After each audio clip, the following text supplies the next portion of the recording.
ഏറ്റവും ബഹുമാന്യനായ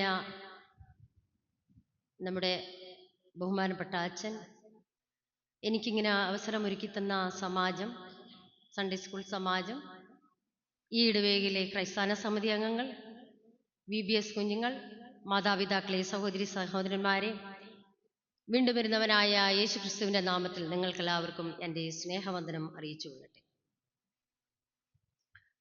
അച്ഛൻ ഇവിടെ ഓൾറെഡി എൻ്റെ പേരും എല്ലാം ഇൻട്രൊഡ്യൂസ് ചെയ്തു. ഞാൻ അരിപ്ലാച്ചി എബനേസർ മാർത്തോമയിലെ ഇടവക അംഗമാണ്. ജനിച്ചു വളർന്നത് പെരുങ്ങള്ളൂർ മാർത്തോമ ഇടവകയിലാണ്. നല്ല സാക്ഷിയായി നിന്നിടാ, സംതൃപ്തിയോടുറച്ചു നിന്നിടാ, പ്രലോഭനത്തിൽ വീണിടാതെ നാം ക്രിസ്തുവിൽ ഉറച്ചു നിന്നിടാ. നല്ല സാക്ഷിയായി നിന്നിടാ, സംതൃപ്തിയോടുറച്ചു നിന്നിടാ,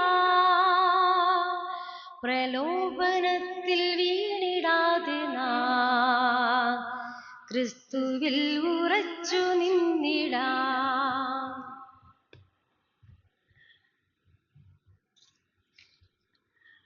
ഇന്ന് പുതു ഞായറായിട്ട് നമ്മളെല്ലാവരും കൊണ്ടാടുകയാണ്. പുതു ഞായർ എന്ന് പറയുമ്പോൾ ക്രിസ്തുവിൻ്റെ ക്രൂശീകരണത്തിന് ശേഷം ഉയർപ്പ് കഴിഞ്ഞിട്ടുള്ള ഞായറാഴ്ചയെ നമ്മൾ പുതു ഞായർ എന്നാണ് അറിയപ്പെടുന്നത്. ഇന്ന് ഏവൻഗേലിയനായിട്ട് വായിച്ച വിശുദ്ധ യോഹന്നാൻ എഴുതിയ സുവിശേഷം 20-ാം അധ്യായത്തിൻ്റെ 24 മുതൽ 29 വരെയുള്ള വാക്യങ്ങളിൽ നിന്ന് ഏതാനും 1-2 കാര്യങ്ങൾ മാത്രം ഞാൻ സൂചിപ്പിച്ചു കൊള്ളട്ടെ. അതിൻ്റെ 27 പറയുന്നു, അവിശ്വാസിയാകാതെ വിശ്വാസിയാകാൻ പറഞ്ഞു. 29 പറയുന്നുണ്ട്, നീ എന്നെ കണ്ടതുകൊണ്ട് വിശ്വസിച്ച് കാണാതെ വിശ്വസിച്ചവൻ ഭാഗ്യവാന്മാർ എന്ന് പറഞ്ഞു. ഒരു നിമിഷം നമുക്ക് തലകളെ വണക്കാം. സ്നേഹവാനായ ദൈവമേ, സ്വർഗസ്ഥ പിതാവേ, കർത്താവേ, ഈ വിശുദ്ധ ദിവസത്തിൻ്റെ ഈ സമയത്തിനായി അടിയങ്ങൾ നിന്നെ സ്തുതിക്കുന്നു. അടിയങ്ങൾ നിന്നതല്ലപ്പാ, നീ നിർത്തിയതാണ്. കർത്താവെ, വിശുദ്ധിയോടും വെടുപ്പോടും കൂടെ അടിയങ്ങൾ നിന്റെ ആലയത്തിലേക്ക് VBS ആയിട്ട് കടന്നു വന്നപ്പോൾ സ്വർഗത്തിലെ ദൈവം അവിടുന്ന് മാനിക്കണമേ എന്ന് പ്രാർത്ഥിക്കുന്നു. കുറവുകളുണ്ട്, ബലഹീനതകളുണ്ടപ്പാ, നീ എല്ലാവരെയും അവിടുന്ന് വാഴ്ത്തണമേ. ഞങ്ങളുടെ ബലം ക്ഷയിക്കുമ്പോൾ നീ ബലവാനായി കൂടിയിരിക്കുന്ന ദൈവമാകിയാൽ സ്തുതിക്കുന്നു, സ്തോത്രം ചെയ്യുന്നു. ഞങ്ങളുടെ ബലഹീനതയിൽ താങ്ങുന്ന ദൈവമാകിയാൽ ഞങ്ങൾ നിന്നെ സ്തുതിക്കുന്നു. ഞങ്ങളുടെ ശ്ലോകങ്ങൾ മറന്ന്, ക്ഷീണങ്ങൾ മറന്ന് അപ്പാ, നിന്റെ ഒരു നിമിഷം നിന്റെ സന്നിധിയിലേക്ക് അടുത്ത് വരുമ്പോൾ നീ ഞങ്ങളെ ചേർത്തണയ്ക്കുന്ന ദൈവമാകിയാൽ സ്തുതിക്കുന്നു. കർത്താവേ, പ്രാർത്ഥന കേട്ട ദൈവ സ്വർഗത്തിനുള്ള സ്തോത്രം. സകലവിധ നന്മകളെ കൊണ്ട് നിറയ്ക്കണം. ഞങ്ങളുടെ കുഞ്ഞുങ്ങളെ വാഴ്ത്തി അനുഗ്രഹിക്കണമേ. നല്ല തലമുറയെ കെട്ടിപ്പടുക്കുവാൻ തക്കവണ്ണം ഞങ്ങളെ ഓരോരുത്തരും ഇവിടുന്ന് ഇടയാക്കണമേ എന്ന് പ്രാർത്ഥിക്കുന്നു. സകലവും ഞങ്ങൾക്ക് ജീവൻ തന്ന യേശുവിൻ്റെ നാമത്തിൽ തന്നെ, ആമേൻ.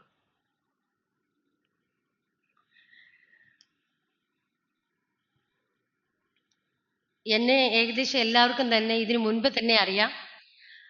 കഴിഞ്ഞ അസംബ്ലി മെമ്പറായിരുന്നു. അത് മാത്രമല്ല, എല്ലാ കാര്യങ്ങൾക്കും ഈ പള്ളിയിൽ കുറേ കാലത്തിന് മുമ്പ് കഴിഞ്ഞ ദിനങ്ങളിലൊക്കെ, കഴിഞ്ഞ മാസങ്ങളിലൊക്കെ ഞാൻ വന്നിട്ടുണ്ട്. ഒട്ടുമിക്ക പേർക്കും എന്നെ അറിയാവുന്നതാണ്. ഞാനൊരു പുതുമുഖം അല്ല ഈ ദേവാലയത്തിൽ. യേശു ക്രിസ്തു ദൈവപുത്രനായ മിശിഹാവ് ആണെന്നും അവനിൽ വിശ്വസിക്കുന്ന ഏവർക്കും നിത്യജീവനുണ്ടെന്നും ഈ വേദഭാഗം നമ്മളെ ഓർമ്മിപ്പിക്കുന്നു. അവിശ്വാസിയാകാതെ വിശ്വാസിയാകണം. അതായത് തോമസ് കാണാതൊന്നും വിശ്വസിക്കുക, അവിശ്വാസിയായിരുന്നു. നമ്മളും അപ്രകാരമാണ്. നമുക്കും അവിശ്വാസത്തിൻ്റെ തലമുറയാണ്, അവിശ്വാസത്തിൻ്റെ തലമുറയുടെ ഒരു കോട്ടയാണ്. നമ്മൾ വിശ്വസിച്ചാൽ ദൈവത്തിൻ്റെ മഹത്വം കാണും. പക്ഷെ വിശ്വസിക്കത്തില്ല. നമ്മുടെ വിശ്വാസത്തോടുകൂടി നമ്മൾ എന്ത് യാചിച്ചാലും അത് നമുക്ക് ദൈവം തമ്പുരാൻ നൽകുവാൻ പ്രാപ്തനാണ്. ദൈവം നമുക്ക് നൽകിയിരിക്കും. യേശുക്രിസ്തു മരിച്ചു, ക്രൂശീകരണത്തിന് ശേഷം അവൻ ഉയർത്തപ്പെട്ടു എന്ന് ശിഷ്യന്മാരൊക്കെയും പറയുമ്പോഴും അതിനുശേഷം 8 ദിവസം കഴിഞ്ഞ് അവർ ദേവാലയത്തിൽ വരുന്നതിന് മുമ്പ് തലേ ദിവസം വൈകിട്ട് അവർ ഒരുമിച്ച് കൂടി പ്രാർത്ഥിക്കുമ്പോൾ അവർ എന്തു പറഞ്ഞു? ദൈവം ഉയർത്തെഴുന്നേറ്റു എന്ന് പറഞ്ഞു. എന്നാൽ പത്രോസ് അവിടെ കൂടിയിരുന്നില്ല. പത്രോസ് കൂടാഞ്ഞത് കൊണ്ട് അവനെ ആരും കുറ്റം പറഞ്ഞതുമില്ല. നമ്മൾ അങ്ങനെയാണോ? നമ്മൾ നമ്മുടെ ദേവാലയത്തിലേക്ക് കടന്നു വരുന്നത് നമ്മളുടെ കുറ്റങ്ങൾ എന്താണ്, കുറവുകൾ എന്താണെന്ന് കണ്ടുപിടിക്കാൻ മാത്രം കടന്നു വരുന്ന ഒരു പറ്റം സമൂഹമാണ്. അതേപോലല്ല യേശുവിൻ്റെ ശിഷ്യന്മാർ ചെയ്തത്. കാണാത്തതിനെ വിശ്വസിക്കുകയും എന്നാൽ അവിടെ വരാത്തവരെ വേണ്ടി ക്രൂശീകരിക്കുവല്ലായിരുന്നു, മറിച്ച് എന്തായിരുന്നു? അവര് ദൈവം ഉയർത്തെഴുന്നേറ്റു, നമ്മുടെ മെശിഹ ഉയർത്തെഴുന്നേറ്റു എന്നുള്ള സന്തോഷ വാർത്ത പറഞ്ഞപ്പോൾ അവരെന്തോ ഇത് ദിദിമോസ് എന്ന തോമസ് അത് അംഗീകരിച്ചില്ല. എന്നാൽ എന്തോ ഇത് ഉടൻ യേശു പ്രത്യക്ഷനായി വന്നപ്പോൾ എന്താ? യേശു ഉയർത്തെഴുന്നേറ്റു എന്ന് വിശ്വസിച്ചു. എന്നാൽ എന്തോ പറഞ്ഞു? ഞാൻ വിശ്വസിക്കണമെങ്കിൽ നിന്റെ ആണിപ്പാട് കൊണ്ട ആ വിലാപത്തിൽ മുറിച്ച മുറിവുകളൊക്കെ എന്നെ കാണിച്ചു കഴിഞ്ഞാൽ മാത്രമേ ഞാൻ വിശ്വസിക്കൂ എന്ന്. ഇതേപോലാണ് നാം ഓരോരുത്തരും. നമ്മുടെ ദൈവം ഇറങ്ങി വന്ന് നമ്മുടെ മധ്യയെ കടന്നു വന്നിട്ട് നമ്മളോട് പറയുകയാണ്, നീ ഇന്നതാകാൻ നിന്നോട് ഞാൻ പറഞ്ഞിരിക്കുന്നു. അല്ലെങ്കിൽ നമ്മൾക്കൊരു രോഗം വരട്ടെ, ദുഃഖം വരട്ടെ, പ്രയാസം വരട്ടെ, സങ്കടം വരട്ടെ, അപ്പോൾ നമ്മൾ കാണാതെ വിശ്വസിക്കുകയാണ്. നമ്മുടെ മുൻപിൽ ഒരു പ്രാർത്ഥന വിഷയം വെച്ചിട്ട് നമ്മൾ പ്രാർത്ഥിക്കുകയാണ്, ദൈവമേ നീ അത് സാധിച്ചു തന്നതിനാൽ സ്തുതിക്കുന്നു, സ്തോത്രം ചെയ്യുന്നു. ദൈവമേ നീ അത് രോഗം മാറ്റിയതിനാൽ ഞങ്ങൾ നിന്നെ സ്തുതിക്കുന്നു. വിശ്വസിച്ച് ഏറ്റെടുത്തൊന്ന് പ്രാർത്ഥിച്ചേ, തീർച്ചയായിട്ടും നമുക്ക് അവിടെ സൗഖ്യം ലഭിക്കുവാനായിട്ട് സാധിക്കും. അങ്ങനെയുള്ള അനുഭവമുള്ള ഓരോരുത്തരുമാണ് നമ്മൾ ഇന്നിവിടെ കൂടിയിരിക്കുന്നത്. ക്രൂശീകരണത്തിന് ശേഷം ഉയർത്ത തൻ്റെ ശിഷ്യന്മാർക്കും മറ്റു ചിലർക്കും യേശു പ്രത്യക്ഷപ്പെട്ടോ എന്നുള്ള സത്യത്തെ അല്ലെങ്കിൽ വിശ്വസിക്കുവാനായിട്ടോ വിശുദ്ധ തോമാസ് ലീഹായ്ക്ക് അത് ഏറ്റെടുക്കുവാനായിട്ടോ സാധിച്ചില്ല. ചെറിയൊരു കഥ ഞാൻ പറഞ്ഞോളട്ടെ. കഴിഞ്ഞ ദിവസമല്ല, കുറച്ച് ദിവസത്തിന് മുൻപ് ഒരു റീൽസിൽ ഇങ്ങനെ ഞാൻ കണ്ടു. വളരെ വലിയൊരു 7 സ്റ്റാർ ഹോട്ടൽ, ആ 7 സ്റ്റാർ ഹോട്ടലിൻ്റെ MD ആയിട്ടുള്ള, മാനേജിങ് ഡയറക്ടർ ആയിട്ടുള്ള വ്യക്തി നമ്മുടെ ദൈവത്തെ പോലെ തന്നെ ഭിക്ഷയായിട്ട് മുടിയും താടിയൊക്കെ നീട്ടി വളർത്തി തൻ്റെ 7 സ്റ്റാർ ഹോട്ടലിലേക്ക് കടന്നു വന്നു. ആ ഹോട്ടലിൽ കടന്നു വന്നപ്പോൾ അതിൻ്റെ മാനേജർ പറഞ്ഞു, ഇവനെ ഇവിടെ കയറ്റുവാനായിട്ട് പാടില്ല. ഇവൻ ഭിക്ഷയെടുത്ത് വഴിയോരത്തിറങ്ങിയിരിക്കുന്ന ഈ ദരിദ്രനായിട്ടുള്ള ഈ മനുഷ്യനെ എന്തിനും ഇവിടെ കയറ്റി എന്ന് അവിടുത്തെ വെയിറ്റേഴ്സിനോട് ദേഷ്യപ്പെട്ടു. അതിലൊരു സ്ത്രീ ഉണ്ടായിരുന്നു, ഒരു ലേഡി ഉണ്ടായിരുന്നു, ഒരു പെൺകുട്ടി ഉണ്ടായിരുന്നു. ആ കുട്ടി എന്തോ എന്നറിയാമോ? ആ പിതാവിനെ കണ്ടപ്പോൾ, പ്രായം ചെന്ന മനുഷ്യനായിരുന്നു, ആ പിതാവിനെ കണ്ടപ്പോൾ അകത്ത് സ്നേഹത്തോട് വിളിച്ചിരുത്തി.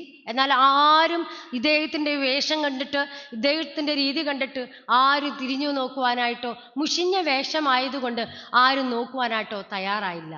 എങ്കിൽ ആ സ്ത്രീ അരിക്ക് വന്നിട്ട് ആ ഹോട്ടലിലുള്ള മെനു എന്തൊക്കെ വിഭവങ്ങളാണ് അവിടെ ഉള്ളതെന്ന് പറഞ്ഞു കൊടുത്തതിന് ശേഷം ആ MD, ആ വൃദ്ധനായ മനുഷ്യൻ എനിക്ക് ഇന്നത് വേണമെന്ന് പറഞ്ഞു. ഉടൻ അവള് എത്രയും വേഗം തന്നെ മറ്റു മനുഷ്യർക്ക് കൊടുക്കുന്നതിനേക്കാൾ ഉപരിയായിട്ട് ആ സാധുവായ മനുഷ്യനെ എന്തോ ചെയ്തു, ട്രീറ്റ് ചെയ്തു, കൊടുത്തു. അതിനുശേഷം ആ മാനേജർ ചോദിച്ചു, ആ 7 സ്റ്റാർ ഹോട്ടലിൻ്റെ മാനേജർ ചോദിച്ചു, എങ്ങനെ നിനക്ക് ഇവനെ അകത്ത് കയറ്റുവാൻ തോന്നി? ഇതിൻ്റെ പണം ആര് കൊടുക്കും? നമുക്കറിയാം 7 സ്റ്റാർ ഹോട്ടലിലൊക്കെ ചെന്ന് കഴിഞ്ഞാൽ ഒരു ടീക്ക് 250 രൂപയൊക്കെയാണ്, ഒരു ചായക്ക്. അപ്പോൾ ഇത്രയും വലിയ എമൗണ്ട് ആര് കൊടുക്കും? നീ കൊടുക്കണം, അല്ലെങ്കിൽ നിന്റെ സാലറിയിൽ ഞങ്ങൾ കട്ട് ചെയ്യും. അപ്പോൾ ആ സാധുവായ സ്ത്രീ വളരെ ദയനീയമായിട്ട് ഇങ്ങനെ നിന്നിട്ട് പറഞ്ഞു, ഓക്കെ ഞാൻ തരാമെന്ന്. എന്നാൽ അതിനുശേഷം ഇദ്ദേഹം കഴിച്ചു മടങ്ങിപ്പോയി. ആ കഴിച്ച പ്ലേറ്റിൻ്റെ അടിക്കിലൊരു തുണ്ട് പേപ്പർ വെച്ചിരുന്നു. അദ്ദേഹം ചെന്ന് കഴുകാനായിട്ട് നോക്കിയപ്പോൾ ആ പേപ്പറിനകത്ത് ഇങ്ങനെ ഇരിക്കുന്നു, ഞാൻ ഈ 7 സ്റ്റാർ ഹോട്ടലിൻ്റെ മാനേജറാണ്, MD ആണ്. നീ ഇന്നു മുതൽ ഈ ഹോട്ടലിൻ്റെ മാനേജറാണ്. ഇവിടെയുള്ള മാനേജർക്ക് ഇവിടെ നിന്ന് പുറത്തു പോകാം, ഞാൻ ഡിസ്മിസ് ചെയ്തിരിക്കുന്നു. ഇത്രയും ഇങ്ങനെ വരുന്നവരെ നീ ട്രീറ്റ് ചെയ്യുന്നോ എന്നാണ് ഞാൻ നിന്നെ പരീക്ഷിക്കുമായിരുന്നു. അപ്പം നമുക്ക് ഇതിൽ നിന്ന് എന്താണ് മനസ്സിലാക്കുവാനായിട്ട് സാധിക്കുന്നത്? പ്രിയമുള്ളവരെ, നമ്മളുടെ അടുത്തു വരുന്നവരെ ചേർത്ത് നിർത്താനാണ് നാം പഠിക്കേണ്ടത്. അവരുടെ കുറ്റങ്ങളെ കുറവുകളെ കാണുവാനല്ല നാം നോക്കേണ്ടത്.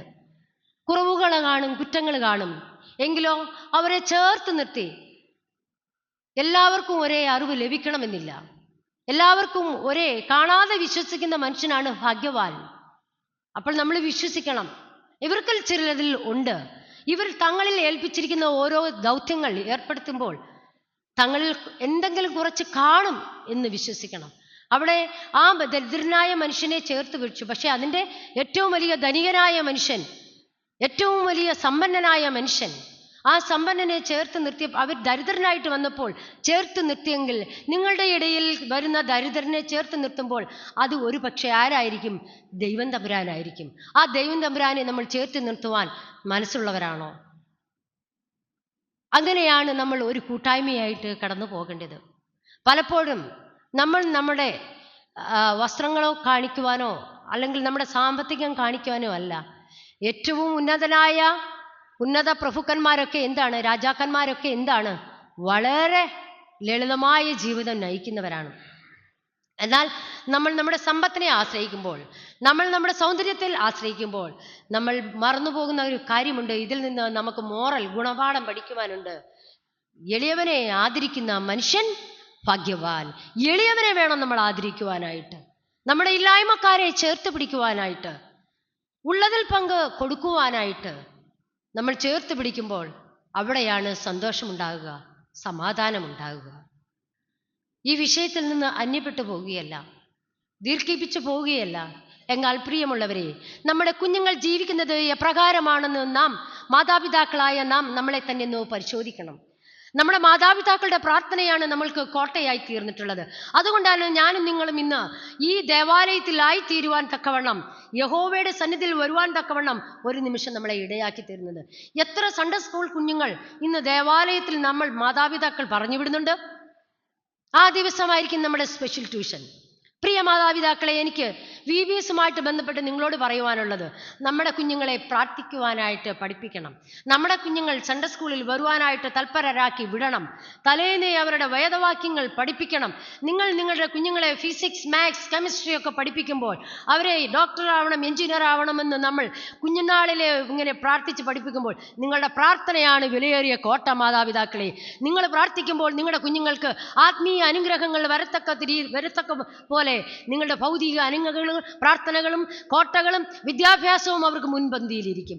ഇല്ലെങ്കിൽ നിങ്ങളുടെ വ്യർത്ഥമത്രേ, ശൂന്യമത്രേ.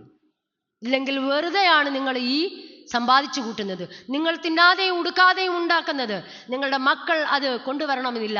പ്രിയമുള്ളവരെ, എൻ്റെ മക്കൾ, ഞാൻ ഈ സമ്പാദിച്ചു വെച്ചിട്ടുള്ളതൊക്കെയും എൻ്റെ മക്കൾ കൊണ്ടുവരണമെങ്കിൽ അവർ ദൈവിക ജ്ഞാനം, വിവേകം ഉണ്ടായിരിക്കണം. മറ്റുള്ളവരെ സ്നേഹിക്കുവാൻ, കരുതുവാൻ, അവരെ റെസ്പെക്റ്റ് ചെയ്യുവാൻ, ബഹുമാനിക്കുവാൻ, നമ്മുടെ മുതിർന്നവരെ ബഹുമാനിക്കുവാൻ, നമ്മുടെ ഇടയനെ ബഹുമാനിക്കുവാൻ, ഫാദേഴ്സിനെ, അച്ഛന്മാരെ ബഹുമാനിക്കുവാൻ, കൂട്ടുകാരെ ബഹുമാനിക്കുവാൻ പഠിപ്പിക്കണം. കുട്ടികളുടെ മുൻപിൽ വെച്ച് മാതാപിതാക്കൾ മറ്റുള്ളവരെ കുറ്റം പറയുന്നത് നിർത്തണം. ഇന്ന് മുതൽ ആരെങ്കിലും അങ്ങനെ ഉണ്ടെങ്കിൽ, എൻ്റെ പ്രിയ സഹോദരങ്ങളെ, മാതാപിതാക്കളെ, കുഞ്ഞുങ്ങളെ, നിങ്ങളോട് ഞാൻ ഒരു റിക്വസ്റ്റായിട്ട് പറയുകയാണ്. നമ്മുടെ കുഞ്ഞുങ്ങളുടെ മുമ്പിൽ വെച്ച് ആരും കുറ്റം പറയരുത്. നമുക്ക് റൂമിൽ കയറി പറയാം. ഒരുപക്ഷെ പിതാവ് രാവിലെ 6:30ക്കും 7 മണിക്കും ജോലിക്ക് പോകുന്നവരായിരിക്കും. 7 മണിക്കായിരിക്കും വരുന്നത്. എല്ലാ കാര്യവും പറയാൻ സമയം കിട്ടത്തില്ലായിരിക്കും. നമുക്കൊരു ദിവസമുണ്ട്. എന്തിനാണ് നമ്മൾ അങ്ങനെ പറയുന്നത് കുറ്റം? വേണ്ട, അതിനെ നോ പറഞ്ഞ് സകല ഐശ്വര്യവും സമ്പത്തും അപ്പോൾ തൊട്ടുണ്ടാകും. ആ സമയത്ത്, സന്ധ്യാസമയത്ത് നമ്മൾ പഠിക്കുക എന്ന് കുഞ്ഞുങ്ങളോട് പറയും. ആ സമയത്ത് നിങ്ങളൊരു 6:30ക്കും 7-7:30ക്കും മുമ്പേ എൻ്റെ രാജ്യവും മഹത്വവും അന്വേഷിക്കണം. അപ്പോൾ അതോടുകൂടി സകലതും അങ്ങ് ഉണ്ടായിക്കൊള്ളും. അപ്പോൾ നമ്മുടെ കുഞ്ഞുങ്ങൾക്ക് പ്രാർത്ഥിക്കുവാനും പഠിക്കുവാനും ആത്മീയമായിട്ട് ചിന്ത വളർത്തുവാനും ഒക്കെ അവർ സന്നദ്ധരായി തീരും. ഇത് ആ സമയം അമ്മ മൊബൈലിലും, അപ്പൻ കടയിൽ നിന്നോ അല്ലെങ്കിൽ ജോലിയിൽ നിന്നോ വളരെ വിശർത്തൊഴിച്ച് രാവിലെ മുതൽ അധ്വാനിച്ച് കയറി വരും. മക്കൾ അവർ മൊബൈലിൽ നോക്കി എന്തെങ്കിലും ഒന്ന് വായിച്ച്, അല്ലെങ്കിൽ അവർ പറയും, എന്തുവാ അമ്മേ, ഞാൻ ഈ മൊബൈലിനകത്താണ് ഇന്ന് തന്നെ നോട്ട്സുകളൊക്കെ എന്നും. അത് വായിച്ചിരിക്കുന്ന സമയത്ത് എനിക്ക് മാതാക്കളോടാണ് പറയാനുള്ളത്. പ്രിയ മാതാവേ, നമ്മുടെ മാതാക്കന്മാർ നമ്മൾക്ക് വേണ്ടി കരഞ്ഞതുകൊണ്ടും, അവർക്ക് വലിയ കാശൊന്നുമില്ലായിരുന്നു, സമ്പന്നരല്ലായിരുന്നു, ദരിദ്രരായിരുന്നു. അതുകൊണ്ട് തന്നെ ഇത്ര ആഡംബര ജീവിതങ്ങളൊന്നും അവർ നയിച്ചിട്ടില്ല. അതുകൊണ്ട് തന്നെയാണ് അവരൊക്കെ ഇന്ന് സ്വർഗത്തിലിരുന്ന് നമ്മുടെ ഈ പ്രാർത്ഥനയും നമ്മുടെ ഈ സമ്പത്തും ഒക്കെ കണ്ട് സന്തോഷിക്കുമായിരിക്കും. അപ്പോൾ നമ്മൾക്ക് കടന്നു പോകുമ്പോൾ, നമ്മൾക്ക് മുൻപേ പോയവർ അവിടെ കാണുമെന്നുള്ള പ്രത്യാശ നമുക്കുണ്ട്. അതേപോലെ നമ്മൾ പോകുമ്പോൾ നമ്മുടെ കുഞ്ഞുങ്ങൾക്ക് മാതൃകയായിട്ട് വെച്ചിട്ട് പോകാൻ ഒരു പിടി സമ്മാനങ്ങൾ മാത്രമേ ഉണ്ടാവുകയുള്ളൂ. ആ സമ്മാനങ്ങൾ നമ്മൾ കൊടുക്കണം. നമ്മൾ അവർക്കൊന്നും സമ്പാദിക്കണ്ട. നമ്മുടെ മാതാപിതാക്കളൊന്നും നമ്മളെ പെൺമക്കളെ കെട്ടിച്ചു വെക്കാനോ ആൺമക്കളെ ഗൾഫിൽ വിടുവാനോ പഠിപ്പിക്കാനോ വേണ്ടി ഒന്നും സമ്പാദിച്ചിട്ടില്ല. അന്നുള്ളതല്ല ഇന്നും ഉണ്ട്. ശകലം പോലും ഭൂമി കൂടുതൽ വന്നിട്ടില്ല. അത്ര തന്നെയേ ഉള്ളൂ. അപ്പോൾ എന്താണ് വേണ്ടത്? ആ ഒരു സമ്മാനം മാത്രം. ഇവിടെ കടന്നു വന്നപ്പോൾ ഇത്രയും മനോഹരമായ ഒരു ദേവാലയം, ഈ ദേവാലയത്തിനകത്ത് ഈ കുഞ്ഞുങ്ങളെ ഒക്കെ പറഞ്ഞു വിടുവാണെങ്കിൽ എന്തോരം കുട്ടികളാണ് വരാനായിട്ടുള്ളത്. ഒരിക്കലും കുറ്റം പറയുവല്ല പ്രിയരെ, സഹോദരങ്ങളെ കുറ്റം പറയുവാണെന്ന് വിചാരിക്കരുത്. എന്നാൽ നമ്മുടെ കുഞ്ഞുങ്ങളെയും നമ്മളെയും ഒക്കെ ചേർത്ത് പിടിക്കുവാൻ പോരായ്മകളുണ്ടെങ്കിൽ അവരെ പറഞ്ഞ് നികത്തുവാൻ തക്കവണ്ണം നമ്മൾ പ്രാപ്തരാക്കണം. കാണാതെ വിശ്വസിച്ചുകൊണ്ട് മുന്നോട്ട് പോകുവാൻ, ഉറച്ചു നിൽക്കുവാൻ, ക്രിസ്തുവിൽ ഉറച്ചു നിൽക്കുവാൻ തക്കവണ്ണം നമ്മൾ ഓരോ ദിവസവും പ്രാപ്തരായി വരണം. അതിനുവേണ്ടി നമ്മളെ ഒരുക്കണം. ഇവിടെ സൂചിപ്പിച്ചതുപോലെ വളരെ ലളിതമായ അർത്ഥത്തിൽ സുവിശേഷങ്ങളുടെ മുഴുവൻ ഉദ്ദേശത്തെ വ്യക്തമാക്കുന്ന ഒരു 4ാമത്തെ സുവിശേഷമാണ് യോഹന്നാൻ എഴുതിയ സുവിശേഷം. യേശുക്രിസ്തു രക്ഷകനാണെന്നും അവൻ ക്രിസ്തുവാണെന്നും മറ്റുള്ളവരെ ചൂണ്ടിക്കാണിക്കണം. അത് കാണിക്കണമെങ്കിൽ നമ്മൾ ഒരു സമർപ്പണമുള്ളവരായിരിക്കണം. നമ്മൾ അംഗീകരിക്കണം. നമ്മൾ അംഗീകരിച്ചാൽ മാത്രമേ ക്രിസ്തുവിൽ ഉറച്ചു നിന്നുകൊണ്ട്, അല്ലെങ്കിൽ ക്രിസ്തുവിൻ്റെ സാക്ഷിയായതുകൊണ്ട് നമ്മൾക്ക് പുറത്തിറങ്ങിയും പറയുവാനായിട്ട് സാധിക്കത്തുള്ളൂ. പ്രിയ കുഞ്ഞുങ്ങളെ, ക്രിസ്തുവിൽ ഉറച്ചു നിന്ന് കാണാത്ത കാര്യത്തിന് വേണ്ടി പ്രാർത്ഥിച്ച് നമ്മളുടെ ഭാവിയെ യഹോവയുടെ കരങ്ങളിലേക്ക് പ്രാർത്ഥിക്കുക. ഞാൻ ഇന്നതാകണമെന്ന് ആഗ്രഹമുണ്ടെങ്കിൽ അത് പ്രാർത്ഥിക്കുക. എനിക്ക് ഇന്നതാകണം. ഒരിക്കലെങ്കിലും നമ്മുടെ മാതാപിതാക്കളോട് എനിക്കൊരു ചോദിക്കാനുള്ളത്, നമ്മൾ ഇന്നതാകണം എന്ന് പറഞ്ഞ് ഒന്നിൽ അച്ഛനാകാം, ഇവാഞ്ചലിസ്റ്റ് ആകാം, അല്ലെങ്കിൽ ഡോക്ടേഴ്സ് ആകാം, എഞ്ചിനീയർ ആകണം എന്ന് നമ്മൾ പ്രാർത്ഥിച്ച് വന്നിട്ട് ആരുടെയെങ്കിലും മക്കളായിട്ടുണ്ടോ? ഇല്ല. എന്നാൽ നമ്മൾ സമർപ്പിച്ച് അനുഗ്രഹിച്ച് പ്രാർത്ഥിക്കും. ദൈവമേ, എൻ്റെ ഹിതമല്ല സ്വർഗത്തിലെ അപ്പൻ്റെ ഹിതം അത്രേ, എൻ്റെ ഹിതത്തിനൊന്നും വേണ്ട, ദൈവത്തിൻ്റെ ഹിതത്തിന് മാത്രം ഞങ്ങൾ വഴങ്ങുന്നു, ഞങ്ങൾക്കാക്കി തീർക്കണമേ എന്ന് പറഞ്ഞിരിക്കുന്ന മാതാപിതാക്കളുടെ മക്കളാണ് ഇന്ന് ഏറ്റവും നല്ലത്. CBSE ഒന്നും വേണ്ട. ഞാനും ഒരു CBSE സ്കൂളിൽ അധ്യാപികയാണ്. ഇന്ന് ഗവൺമെൻറ് സ്കൂളിൽ പഠിച്ചിരിക്കുന്ന കുട്ടികൾക്കാണ് ഏറ്റവും ഉന്നത നിലവാരത്തിലെത്തിയിട്ടുള്ളത്. അവർക്കാണ് ഏറ്റവും നല്ല ജോലിയുള്ളത്. ഞാൻ പറയത്തില്ല പഠിപ്പിക്കണം. ഒത്തിരി ഇംഗ്ലീഷ് നോളജൊക്കെ വേണമെങ്കിൽ CBSE സ്കൂളിൽ തന്നെ വിടണം. പക്ഷെ എന്തുവാണ് ഞാൻ പറഞ്ഞു വരുന്നതിൻ്റെ അർത്ഥം? കാണാതെ വിശ്വസിച്ച് പോകുക. നമ്മൾ അല്പവിശ്വാസികളാവല്ലോ. തിമോത്തിയോസിനെ നമ്മൾ പൗലോസിനെ പോലെയും കാരാഗ്രഹത്തിൽ കിടന്നപ്പോഴും അവൻ എന്തുവാണ്? അവന് ഉറച്ച വിശ്വാസമായിരുന്നു. ദാവീദ് എങ്ങനായിരുന്നു? അവന് മുൻപോട്ട് പോയില്ല. പല പീഡനങ്ങൾ ഉണ്ടായിരുന്നു, സങ്കടങ്ങൾ സഹിക്കേണ്ടി വന്നു, തടവുകാരനായി പോയി. എന്നിട്ടും അവൻ എന്തുവാ? ക്രിസ്തുവിൽ ഉറച്ചു നിന്നു. അതായിരിക്കണം പ്രിയ കുഞ്ഞുങ്ങളുടെ, നമ്മുടെയും നിൻ്റെയും എൻ്റെയും ജീവിതം. അതിനുവേണ്ടി നമ്മൾ ഓരോരുത്തരും പ്രാപ്തരാകണം. നാം ആയിരിക്കുന്ന ഇടങ്ങളിൽ നമ്മുടെ ക്രിസ്തുവിനെ ഉറച്ചു വിശ്വസിച്ചുകൊണ്ട് മുൻപോട്ട് പോകുമ്പോൾ നമ്മുടെ ദൈനംദിനമായിട്ടുള്ള കാര്യങ്ങൾ യഹോവ അവിടുന്ന് നടത്തി തരും. ആരും വൃഥയായി പോയിട്ടില്ല, ആരും അന്യരായി പോയിട്ടില്ല. ഇന്ന് നമ്മുടെ അനുദിന ജീവിത ശൈലി രോഗങ്ങളാണ്. അനുദിന ജീവിതത്തിലെ ആഹാരത്തിൻ്റെ ഭാഗമായിട്ട് ജീവിത ശൈലി രോഗങ്ങൾ കടന്നു വരുന്നു. എന്തുകൊണ്ടാണ്? നമ്മുടെ കുഞ്ഞുങ്ങൾ പറയുന്നതാണ് മാതാപിതാക്കൾ കേൾക്കുന്നത്. മാതാപിതാക്കൾ പറയുന്നത് കുഞ്ഞുങ്ങൾ അനുസരിക്കുവാൻ തക്കോണം നമ്മൾ അവരെ പഠിപ്പിക്കണം. വിദ്യ കൊണ്ട്, 2 അക്ഷരം കൊണ്ടല്ല, വിദ്യ എന്ന ആ 2 അക്ഷരം അഭ്യസിപ്പിച്ച് പാഠമാക്കി തീർക്കുമ്പോഴാണ് നമ്മുടെ കുഞ്ഞുങ്ങൾ വിദ്യാഭ്യാസത്തിലൂടെ മുന്നേറുന്നത്. അതിനെന്തോ വേണം? നമ്മൾ പലപ്പോഴും മാതാപിതാക്കൾ പറയാറുണ്ട്, ദൈവത്തിലെ മുൻസ്ഥാനം കൊടുത്തു പോകുന്ന ഒരു കുഞ്ഞുപോലും നഷ്ടപ്പെട്ടിട്ടില്ല. നമ്മൾ പറയാനുണ്ട് എന്തുവാ? ദൈവം പാതി ഞാൻ പാതി എന്ന്.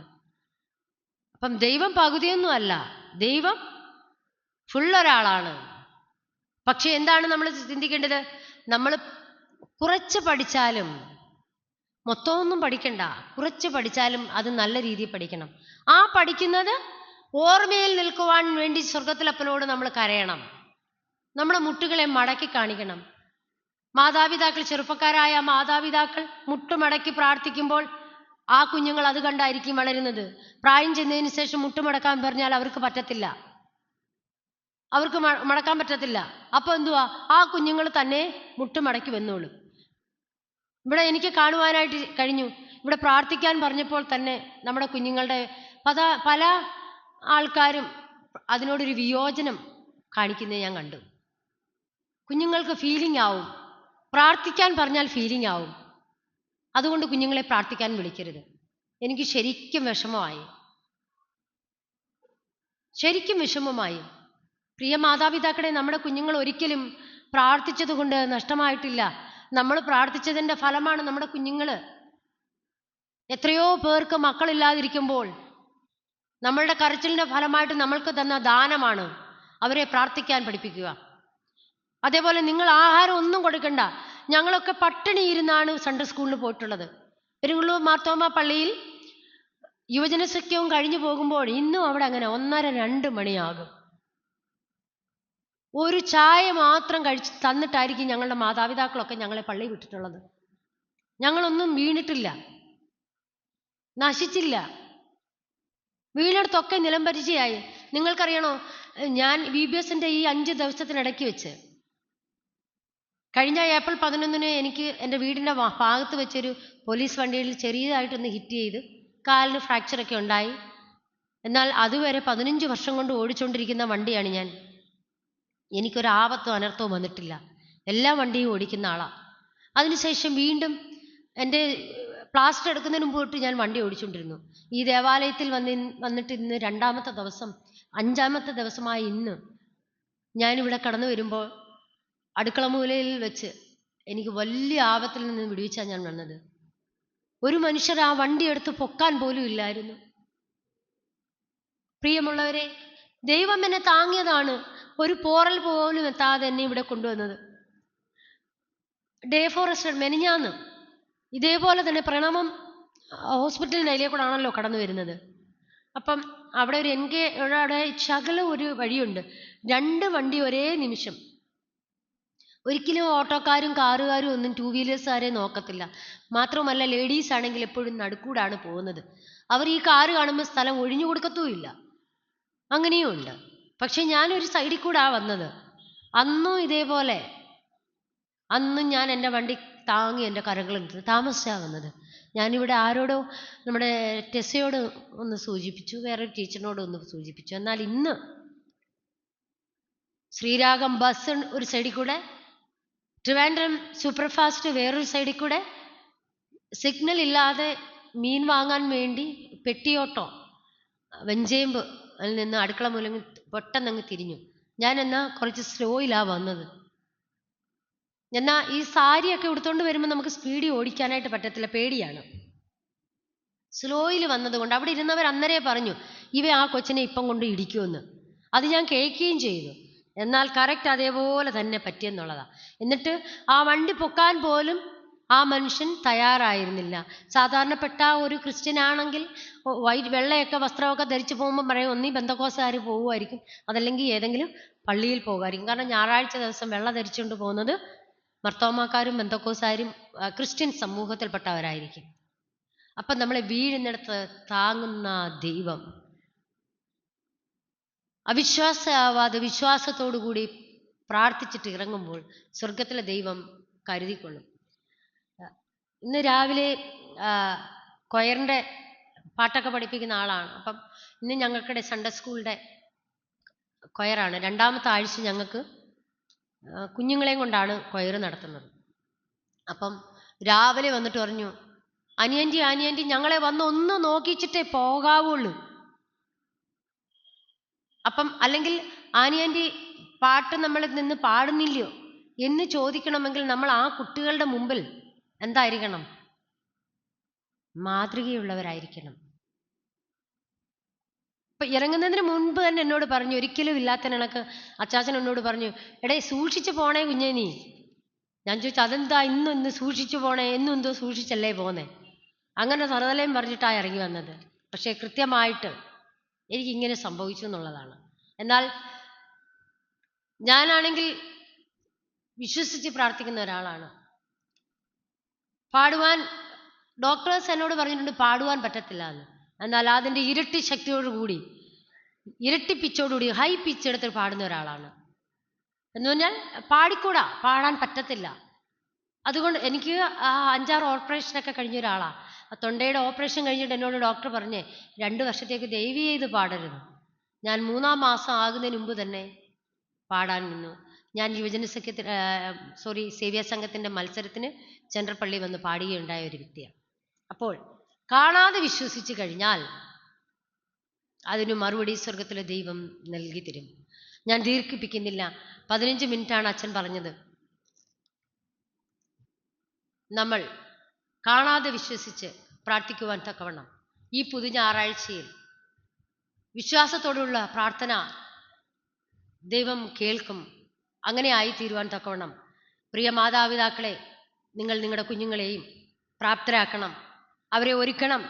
അവരെ എല്ലാ ദിവസവും ഞായറാഴ്ച ദിവസം 6 ദിവസം ജോലി ചെയ്ത് 7-ാം ദിവസം ശുദ്ധമായിട്ടിരിക്കാനാണ് പറഞ്ഞിട്ടുള്ളത്. അതുകൊണ്ട് മാതാപിതാക്കളോട് എനിക്ക് പറയാനായിട്ടുള്ളത്, നമ്മുടെ കുഞ്ഞുങ്ങൾക്ക് ആഹാരം കൊടുത്തില്ലേലും അവർ മരിച്ചൊന്നും പോകത്തില്ല. നിങ്ങൾ ഈ ബൈബിളും എടുത്ത് ഇറങ്ങിയിട്ടുള്ളവർ ആരും നശിച്ചു പോയിട്ടില്ല. അതുകൊണ്ട് നിത്യജീവന് വേണ്ടിയിട്ട് നിങ്ങൾ നിങ്ങളുടെ കുഞ്ഞുങ്ങൾക്ക് ഈ വേദപുസ്തകവും കൊടുത്ത് വിടുവാനായിട്ട്, പള്ളിയിൽ കൊടുത്ത് വിടുവാനായിട്ട് നിങ്ങൾ പ്രാപ്തരാകണം. ഇവിടെ വന്നപ്പോൾ എനിക്ക് കാണുവാൻ സാധിച്ചത്, ഒരു മിക്ക കുട്ടികളും ബൈബിളില്ലാതെ വന്നൊരു കാഴ്ചയാണ്. നിങ്ങൾ അങ്ങനെ വിടരുത്. മോഡേണായിട്ടുള്ള മാതാപിതാക്കളാണ് ഇപ്പോഴത്തുള്ളത്. പക്ഷെ നമ്മൾക്ക് ഇത് മോഡേൺ അല്ല. നമ്മളുടെ ഓരോ ദിവസത്തെയും ഭാരങ്ങൾ ചുമക്കുന്ന നമ്മുടെ ദൈവം സ്വർഗത്തിലുണ്ട്. അതിനായി നമുക്ക് സ്തോത്രം ചെയ്യാം, സ്തുതിക്കാം. എല്ലാവരെയും ദൈവം ധാരാളമായിട്ട് അനുഗ്രഹിക്കട്ടെ. ഒരിക്കൽ കൂടി പ്രിയ അച്ഛന് നന്ദി പറഞ്ഞുകൊണ്ടും കൊച്ചമ്മയ്ക്കും നന്ദി പറഞ്ഞുകൊണ്ടും ഇവിടുത്തെ ഭാരവാഹികൾക്ക് നന്ദി പറഞ്ഞുകൊണ്ടും നിർത്തുന്നു. എല്ലാവരെയും ദൈവം കൂടുതൽ കൂടുതൽ അനുഗ്രഹിക്കട്ടെ.